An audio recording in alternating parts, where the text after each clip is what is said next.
2016, je faisais des conférences au Monument de la Renaissance qui s'appelaient les Rendez-vous de l'Afrique consciente. Et dans ce cadre, on prenait un sujet chaque mois et on faisait une conférence avec des experts. Et le sujet était l'Afrique monétaire. Et j'ai demandé à un grand économiste qui s'appelle Babacar Sène de venir nous expliquer quel était le problème avec le franc CFA. Et j'avais invité mon petit frère Kémy Séba.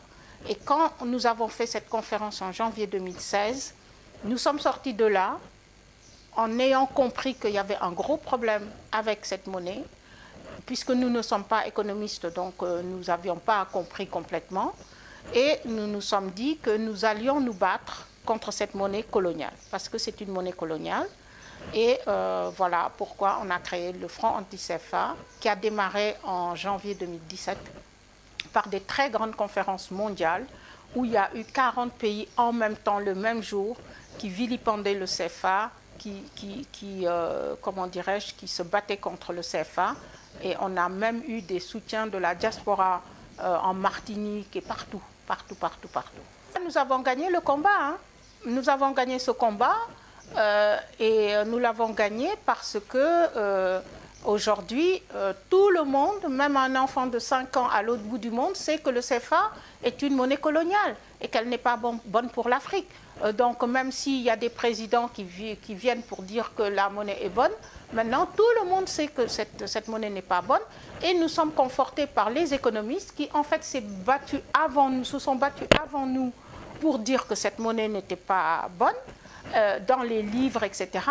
Là, nous avons donné de la visibilité à ce combat qui est bien avant nous, mais aujourd'hui, vraiment, nous avons gagné ce combat de la visibilité et de la massification de ce problème. La jeunesse africaine s'est emparée de ce problème maintenant. C'est une monnaie qui ne fait que donner, comment dirais-je, des avantages à la France. C'est connu. Je ne vais pas expliquer là et rentrer dans des détails là au risque de me tromper parce que je ne suis pas économiste. Mais aujourd'hui, tout le monde admet que c'est une monnaie coloniale qui n'est là que pour servir la France, pour tout. On est obligé de mettre nos réserves là-bas de change. Nous sommes obligés d'avoir une parité avec l'euro, ce qui n'est pas bon pour nous, etc., etc., etc.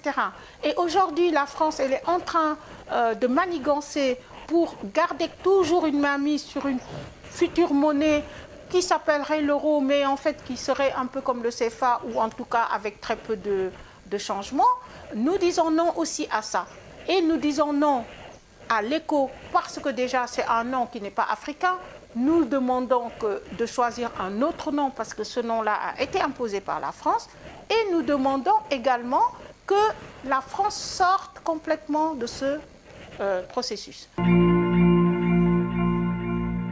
Moi, je pense qu'effectivement, de toute façon, même Dongo Samba Sylla l'a dit, cette monnaie ne va pas se réaliser en 2020 et elle risque de ne pas se réaliser en 2021 ni en 2022 parce qu'il y a tout un processus qui est long pour dire on change la monnaie, le papier, comment ça s'appelle, les pièces et tout comme ça. Donc, il y a tout un processus juridique, il y a tout un processus, comment dirais-je, administratif et autres, et financiers, qui vont permettre à arriver à cette monnaie-là. Donc, de toute façon, ce ne sera pas en 2020. On nous ment en nous disant qu'en 2020, ce sera l'éco. Ce n'est pas vrai. Ils viennent de le dire. Ils sont plus techniques que moi, ils sont plus économistes que moi. Ce que moi, je pense, c'est que déjà, on ne veut pas de ce nom-là, parce que ça a été imposé par la France, ce nom. Ça ne renvoie à rien d'africain, éco. Et à l'époque, l'euro devait s'appeler écu. Et donc, voilà, il y a une sorte de truc. On ne veut plus que la France nous dicte quoi que ce soit. On n'a qu'à faire un référendum africain s'il le faut pour avoir un nom à nous. Il y a beaucoup d'autres noms. Il y a le Kori, il y a plein d'autres noms. Il y a Afro, on voulait mettre Afro ou je ne sais pas. Mais en tout cas, nous ne voulons pas de ce nom. Hein? Nous ne voulons pas que cet écho-là soit calqué sur l'euro, comment il s'appelle, Dongo Samba Sylla l'a encore expliqué, ça a été copié-collé sur les mécanismes de l'euro. L'euro, aujourd'hui, est à terre. je veux dire que tous les peuples européens veulent sortir de l'euro aujourd'hui. Nous, on veut que la France sorte d'Afrique. Donc le slogan que nous, on utilise, c'est France dégage. France doit dégager de l'Afrique. Et quand on dit France doit dégager de l'Afrique, nous ne parlons pas du peuple français. Nous parlons de l'État colonialiste français. C'est un État colonialiste. Nous le savons tous depuis très longtemps. Esclavagiste d'abord, ensuite colonialiste, en fait, ensuite néocolonialiste. Et aujourd'hui, cette histoire de sécurité, c'est des pompiers pyromanes. Ils mettent le feu dans des endroits et après ils disent qu'ils viennent nous aider à éteindre le feu. Salif Keïta l'a dit, Nathalie Yamb l'a dit, Kémi Séba l'a dit avant tout le monde. Nous tous, on le dit tous les jours sur les réseaux sociaux et autres. Donc il est temps que la France entende qu'on ne veut plus d'elle en Afrique. C'est très simple. J'étais à ses côtés quand il a brûlé le billet. J'étais à ses côtés et c'est dans le cadre du front anti-CFA qu'il a fait cette action. Cette action, en fait, a contribué, malgré le fait que ça a été un sacrifice pour lui, sa famille, puisqu'ils ont été expulsés illégalement en plus et injustement.